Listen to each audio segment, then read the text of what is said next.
سوال ہے کہ تزکیہ نفس کیا ہے، اس کی اہمیت کیا ہے، اس کے وسائل کیا ہیں۔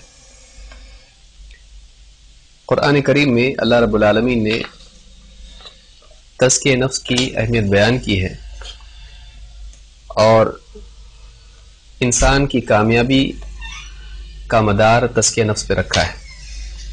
اللہ تعالیٰ فرماتا ہے قد افلح من زکاہا وقد خاب من دساہا، کامیاب ہو گیا وہ انسان جس نے اپنے نفس کا تزکیہ کیا، اور ناکام ہو گیا وہ انسان جس نے اپنے نفس کو مٹی میں ملا دیا یا برباد کیا۔ اس آیت سے بات معلوم ہوتی ہے کہ انسان کی کامیابی کا مدار نفس کے تزکیے پر ہے۔ عربی زبان میں تزکیہ کا لفظ دو اعتبار سے استعمال ہوتا ہے، ایک ترقی اور نمو کے اعتبار سے، بڑھنے کے اعتبار سے، اور دوسرے پاکیزگی کے اعتبار سے، طہارت کے اعتبار سے۔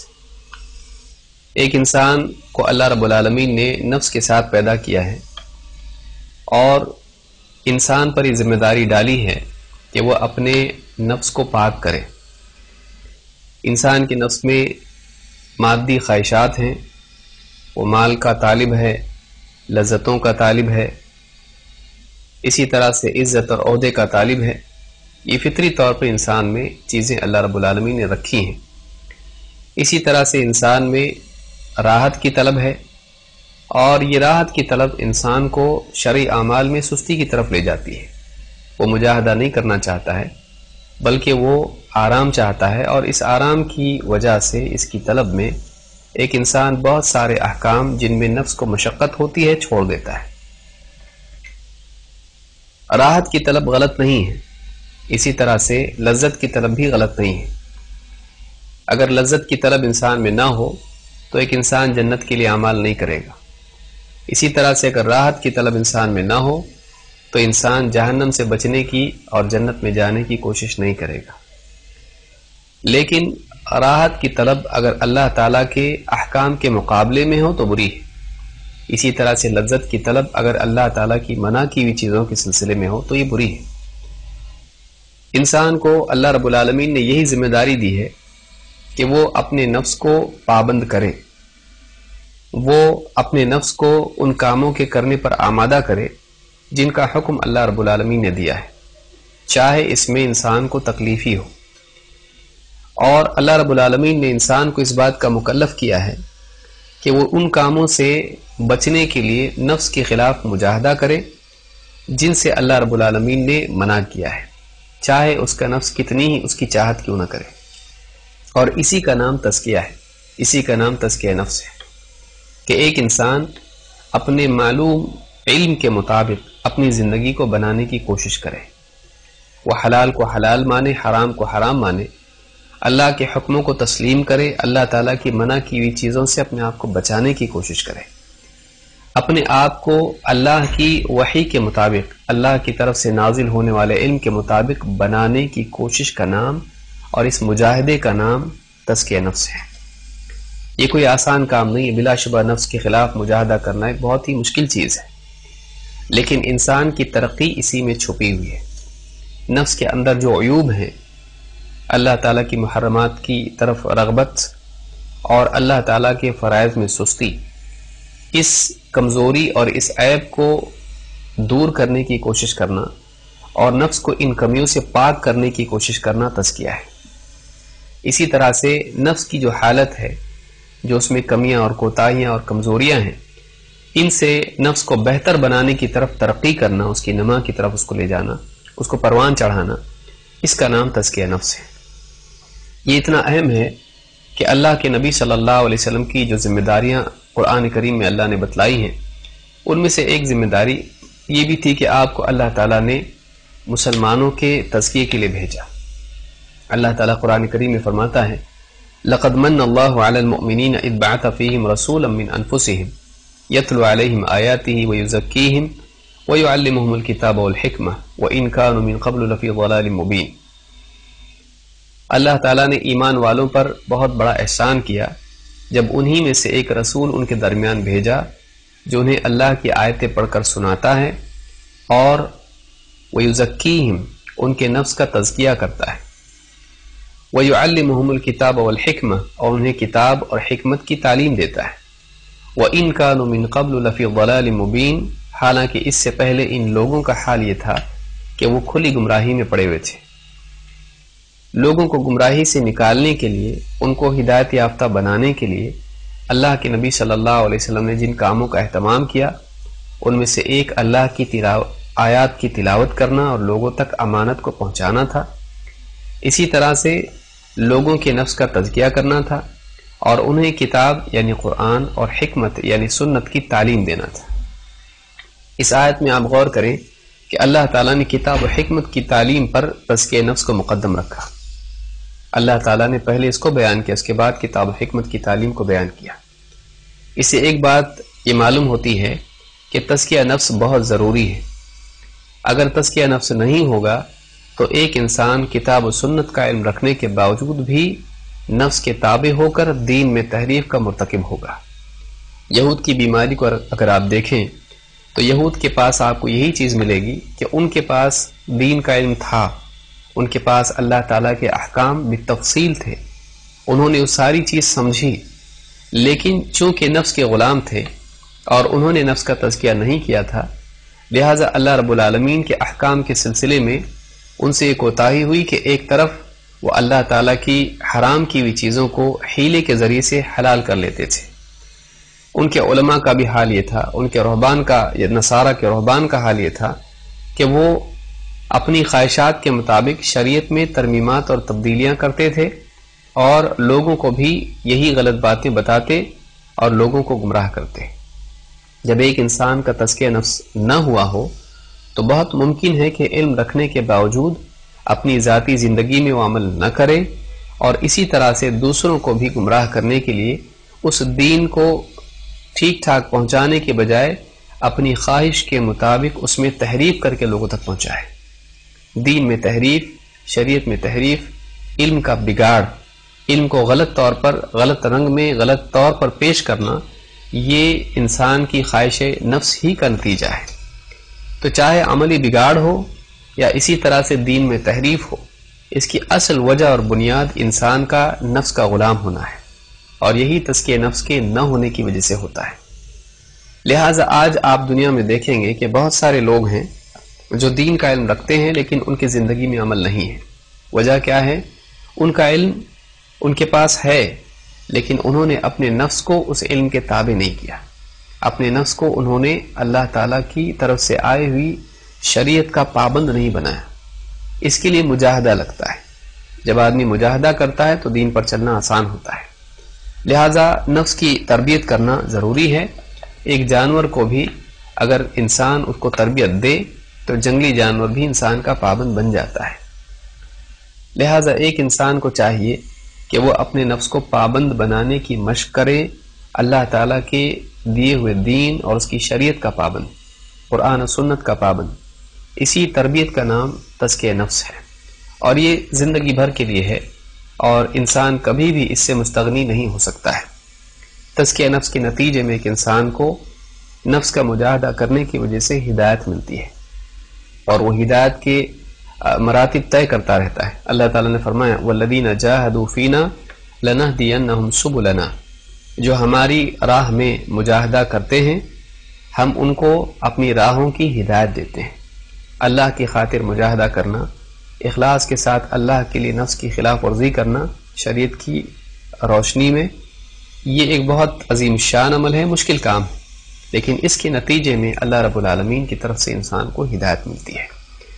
تو خلاصہ کلام یہ کہ تزکیہ نفس ایک بہت ہی اہم چیز ہے اور دین میں اس کی بہت اہمیت ہے۔ اس کے بغیر انسان واقعی علم کے مطابق جینے والا نہیں بنتا ہے۔ اس سلسلے میں دوسرا حصہ اس سوال کا یہ ہے کہ تزکیہ نفس کے وسائل کیا ہیں، یعنی وہ کیا ذرائع ہیں جن کو اختیار کر کے ایک انسان اپنے نفس کا تزکیہ کر سکتا ہے۔ تزکیہ نفس کے بہت سارے وسائل ہیں۔ مثال کے طور پر ایک انسان سب سے پہلے اللہ تعالیٰ سے دعا کرے، جیسا کہ اللہ کے نبی صلی اللہ علیہ وسلم اللہ تعالیٰ سے دعا کرتے تھے۔